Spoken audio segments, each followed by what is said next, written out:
The second award goes to, for business services, goes to the Dun & Bradstreet Corporation of the United States, and collecting the award on their behalf is Kristen Caldor, their Assistant General Counsel and Corporate Secretary.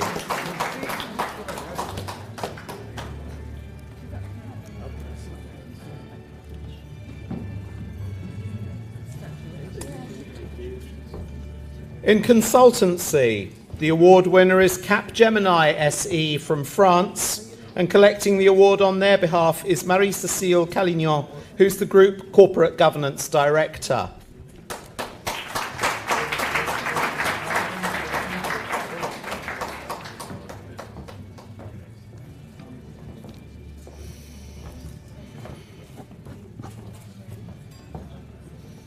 Can we have the award? In the petrochemical sector, the winner is IRPC Public Company Limited from Thailand, and collecting the award from there is Ms. Morwipa Churiban, who is the Executive Vice President of Corporate Affairs.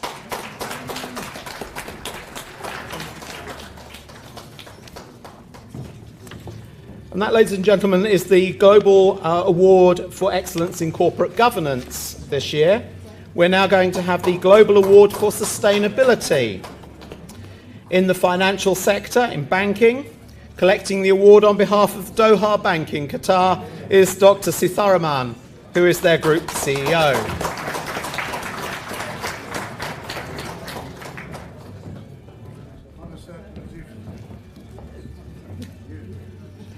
In the oil sector, Emirates National Oil Company from the UAE, and collecting the award on their behalf is Dr. Wada Ghanem, who is the Executive Director of Corporate Affairs.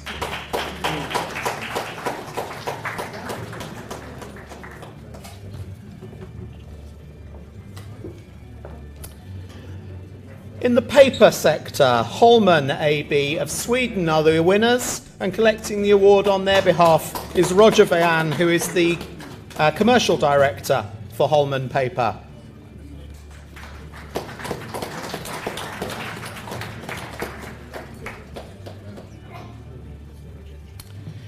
And in the transportation ports sector, we have the Maritime and Port Authority of Singapore, and collecting the award on their behalf is Tan Suan Yao, who's the Director and Sustainability Officer.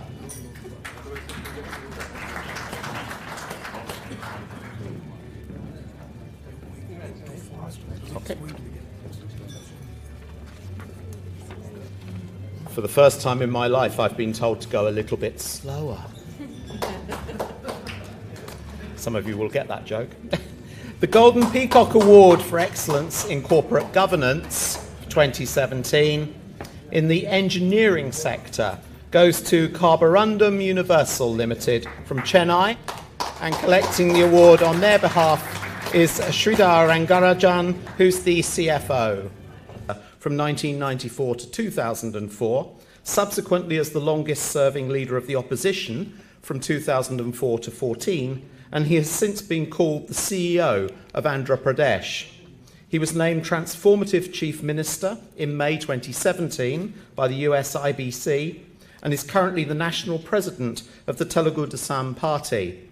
He's won many awards, including India Times Indian of the Millennium, Business Person of the Year from the Economic Times, Time Magazine's South Asian of the Year.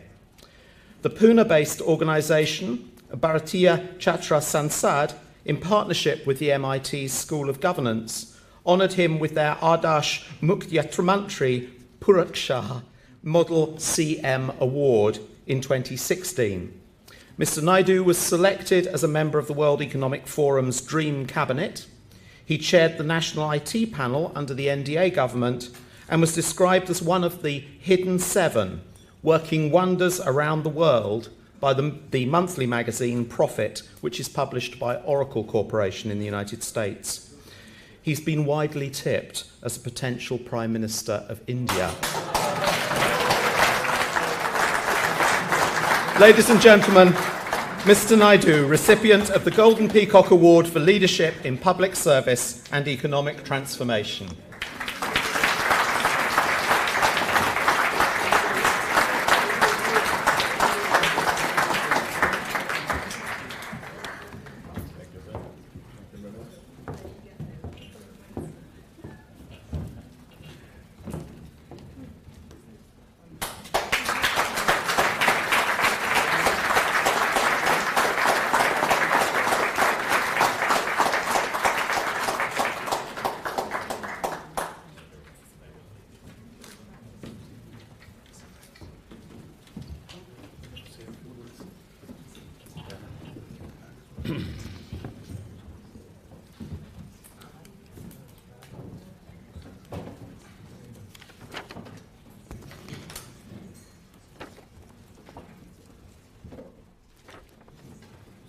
Honorable Cabinet Minister and Secretary of State for International Development UK Government, Srimati Preeti Patil, Honorable Minister of State for Housing and Planning UK Government, Sri Alok Sharma ji, Honorable Minister of State for Foreign Affairs, Government of UK, Sri Lord Bates, His Excellency Sri Sinha ji, High Commissioner of India to UK, Lieutenant General J.S. Ahluwalia, President, Institute of Directors, Honorable Sailesh Vora, MP and former Justice, Minister UK, Captains of Industry, friends, awarded directors, and award winners. I am very happy. Excellent introduction is given, but last is not acceptable. I am not an aspirant. Mine is a small party. That is a regional party. I am the party president and also Chief Minister of a state. I wanted to make Andhra Pradesh as a model state. For that, I need all your support. Never I am an aspirant for a Prime Minister post. My strength is only 25 members of Parliament in a Parliament of nearly 540. So I know my limitations. I know my constraints. So I really appreciate him for good remarks, except last word again. I am very happy His Excellencies are here. His Excellency Preeti Patil just now has taken award. She is very popular here, and I really appreciate it. Morning also I had a very good discussion. Even Alok Sharma, good friend of mine, even last time I met him. I am very happy for working with UK government. Today, it is a rare occasion. He gave me award. Even my wife is taking one more award from corporate governance in public sector. It is a rare opportunity. I am very happy the organization is promoting good leaders, either corporate sector or in governments. As a matter of fact, you know very well, all over the world, now there is a lot of focus on governance. Our friend has rightly mentioned, there is an accountability. All corporate sector, you are accountable, your shareholders. As government, I am accountable my shareholders, that is general public itself. Even I won't perform, again I may not re-elect. At least you will continue for some more time as MDs. For politicians, every 5 years there is an election. So I have to perform, I am forced to perform. Friends, India is a great country. You are all aware. I can say one thing, only the country is having opportunity to grow double-digit growth, that is India. No other country in the near future will aspire or grow double-digit growth.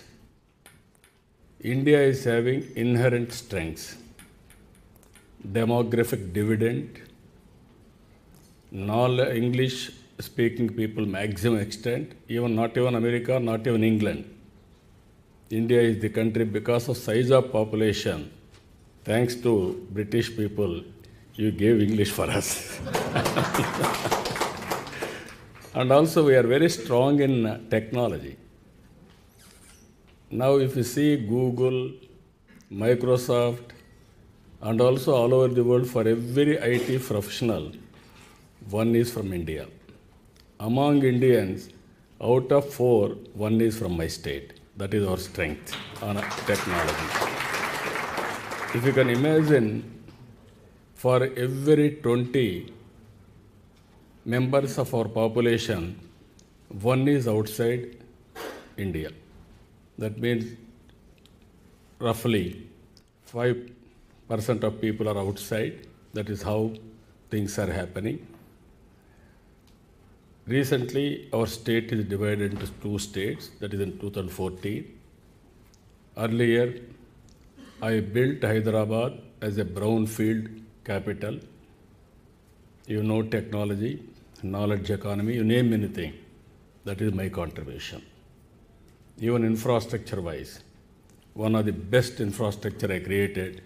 Nowhere in India, 165 kilometers outer ring road with 8 lane.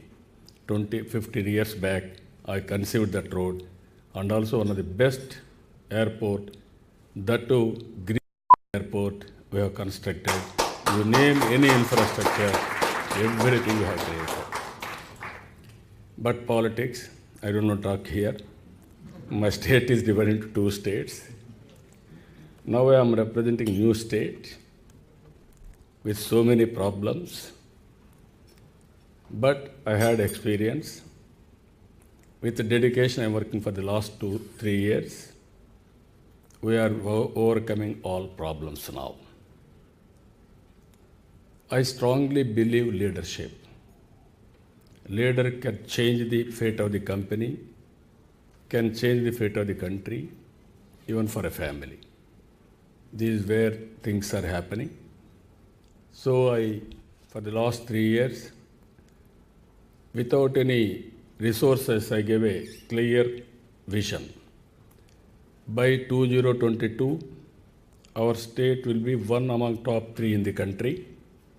By 2029, we will be number 1, and also not only economic criteria, with happiness as an index, we are working in the direction. 2050, we will be preferred destination in the world.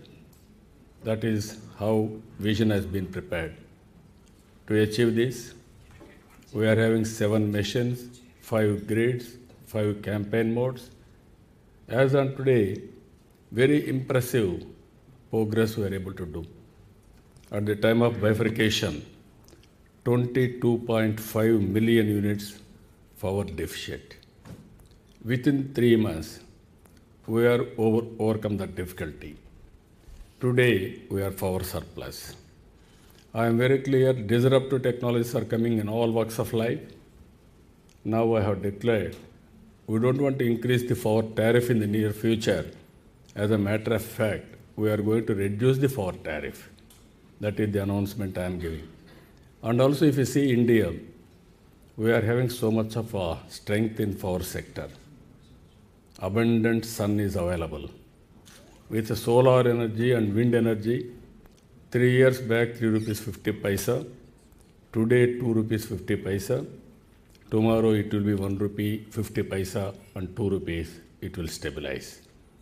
If you can have storage capacity, nobody can beat India. We can supply power, one of the cost-effective power. I am 100% confident that too, we can control pollution. We can give you power. We can give you... Minister who I've met on a number of occasions, and I think it's fair to say that he is a visionary. He is someone who has demonstrated very clearly what you can do when you set your mind and you are inspired to make a difference to your country. And that is something that you, sir, have done, and I salute you for it. Could I also pay tribute to the IOD, particularly General Aluwalia and Major Raut, who I've got to know over many years. So a huge thank you to you for organising this. And also, I mean, I don't want to sort of pick out individuals, but on the parliamentary side, we've got, of course, we've got great parliamentarians here. We've got Salish Farah, Lord Bates, but also Baroness Verma, who frankly has been working with the IOD the Indian IOD for very many years. So could I please have a round of applause for all of those who've made such a contribution. And you know, ladies and gentlemen, you know the stature of this organization because only a couple of years ago you had the Home Secretary come and speak, and the Home Secretary is now our Prime Minister. So I hope it gives people some idea of just how strongly we feel about this organization in the UK in a really positive way. And I think it's fair to say that the Indian IOD has been a champion for what I would describe as responsible capitalism over very many years. And what you have done is championed issues such as corporate social responsibility. I've been to events where we've talked about corporate pay in a really frank way, minority shareholdings, sustainability, and all of this before it became either fashionable or indeed became a must for corporate leaders to talk about. Now, Prime Minister May has made it her mission to make sure that this country, Britain, is a country that works for everyone and not just the privileged few. And we have to be honest that if you are in this room, you are part of the privileged few. And what I would say to each and every one of us, if you have privilege, with privilege comes responsibility. And so for me, I think it was particularly inspiring to hear the Chief Minister talk about the fact that it is also an onus on us to deliver as leaders in the corporate world, politics and elsewhere for everyone in our countries. And I think what Prime Minister May has said also resonates very clearly with Prime Minister Modi ji has said for India in terms of having two countries that work for everyone and each of their populations. The final thing I want to say is that we have huge enduring ties between our two countries, and the work that the IOD does, of course, builds on that. But there are 1.4 million British Indians, like me and like my parliamentary colleagues here, who are in the UK.